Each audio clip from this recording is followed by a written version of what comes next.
There's this one man who's the son of a very, very rich man. So he once has a fancy to, fly in a helicopter. So he just goes around with the pilot and, of course, his assistant, and they're just flying around, seeing everything. Now, when he's up there in the helicopter, a desire comes in his heart. He sees some very green, lush, beautiful forest, and he wants to get down. So then the helicopter lowers and he comes down and he enters inside the forest. Now, as he's moving around in the forest, there are lots of wild animals. So he's just moving around inside this forest, and then he sees a lion is running behind him. So now, just to escape the lion, he just gets up on a tree. And now he's on the tree, the lion is just below him, and he's wondering what to do. Now, this tree is overlooking a pond, a small water body. Now, what he sees inside this pond is there are 4 crocodiles. So now he's in a big fix. If he gets down the tree, then there is this lion. If he jumps on the river body, then there are these 4 crocodiles. Now, as he's just thinking what to do with this, he sees there is another branch over the branch that he was holding, which has a big honeycomb. And every 5 minutes, there is a little honey dropping from that honeycomb inside his mouth. Now, this is his situation. And then what he sees, to his surprise, there are so many other trees around in the forest, and then there are people who are hanging like that on the branches, and they're all taking a little honey here and there. Now he is in this very precarious situation, and at that moment what happens, the helicopter from which he had got down, his servant, his pilot, he just comes there and he says, oh, you are here, come on, I send you the ladder, come up. So he just throws the ladder. Now you see what happens.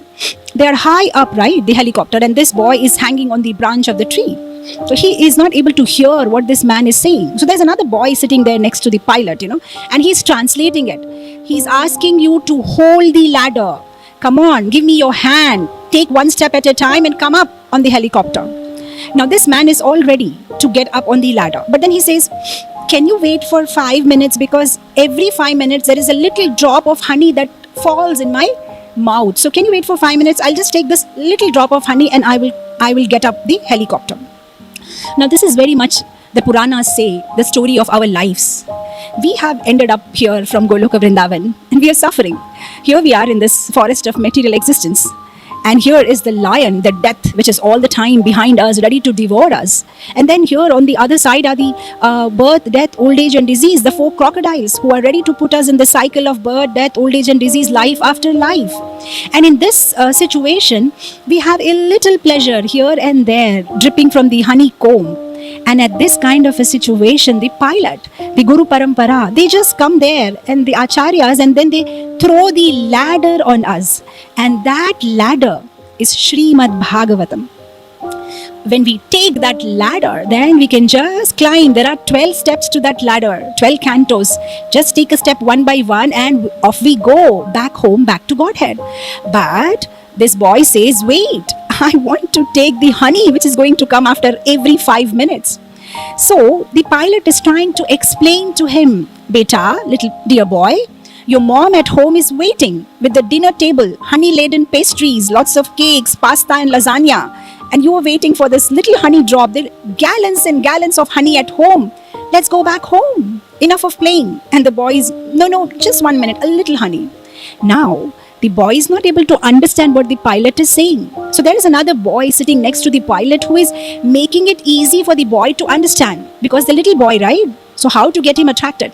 So this boy sitting next to the pilot is explaining to that boy, look, give your hand. There are lots of things back home. Come on, be a good boy. Let me explain to you. Come on, hold my hand. And who, is that boy? Who is making the words of pilot very easy for that boy to understand? Is our beloved Srila Prabhupada, our dear Srila Prabhupada. Out of his causeless mercy, he has translated Srimad Bhagavatam, which is otherwise difficult for us to understand. But with his purports, with his translations and purports and examples, he's made it so easy for us to understand. So he's making it customized for us and trying to explain, come on, come up, let's go back home, back to Godhead. This is not our place. We really need to be rich to have this facility of Srimad Bhagavatam into our lives. And what is that richness?